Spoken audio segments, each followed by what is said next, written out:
Flex lang natin itong helmet natin. Yan, napakatibay. Malamig na ito. Ano yun?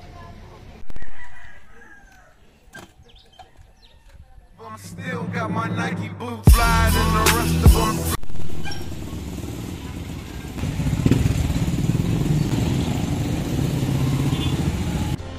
Good morning mga ka-lighters. Napakaganda naman ng sikat ng araw ngayon.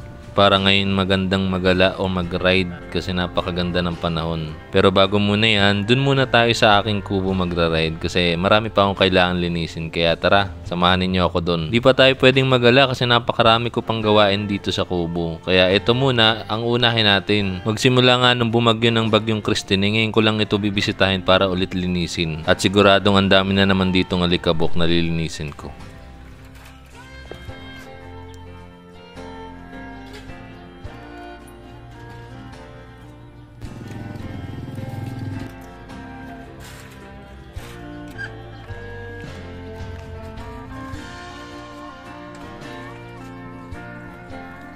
Napakadami na naman ngang albok dito sa sahig kaya kailangan ko na namang magwalis o paspasan ito para matanggal yung ibang mga dumi.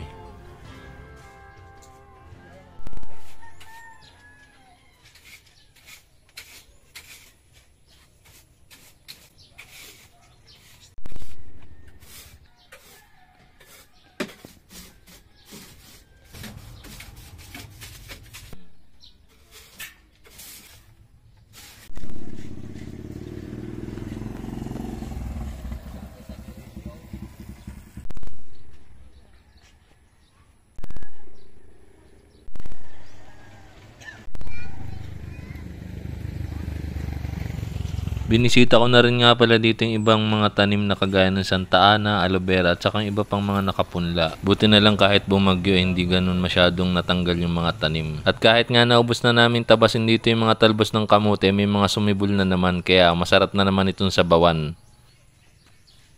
Medyo focus mo. Ito yung iba nabubuhay. Iba hindi.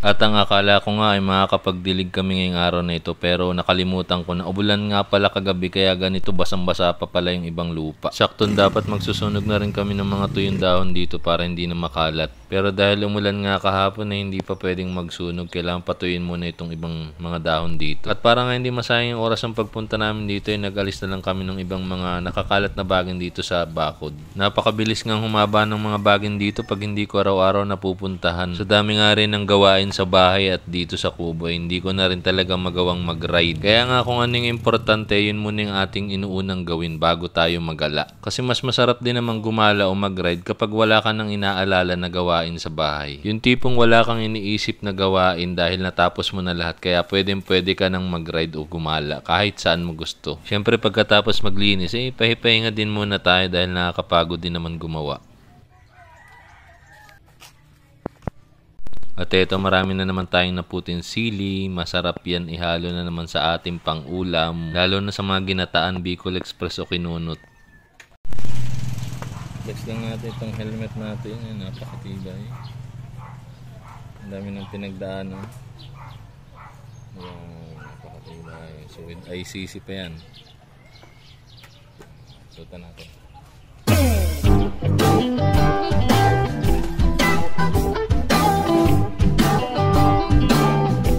At pagkatapos nga nating maglinis dito sa kubo, hindi pwedeng hindi tayo magme-merienda. Syempre, pupunta muna tayo dun sa ating kinakainan ng habhab. Ito yung lagi kong inaalmusal pagkatapos ng mga gawain sa umaga or pagka-out ko sa trabaho. Kaya tara, samahan niyo kami dito, mag-aalmusal tayo ng masarap na habhab. Ay, walang turun na. Walang... Oo, malangan. Malamig na ito. Ano ito?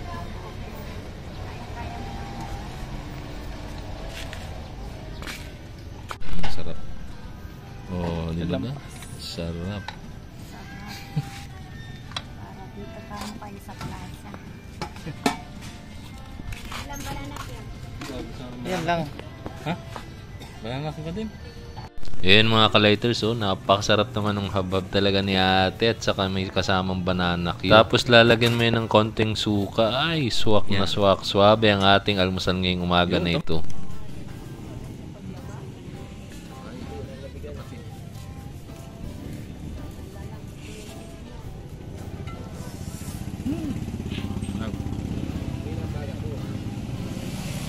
Sarap naman ng kagat na yon. Sa mga gusto nga palang kumain dito ng habab, punta lang kayo dito sa may gilid ng plaza sa tindahan ni ate. See you on my next vlog mga ka-lighters. Paalam!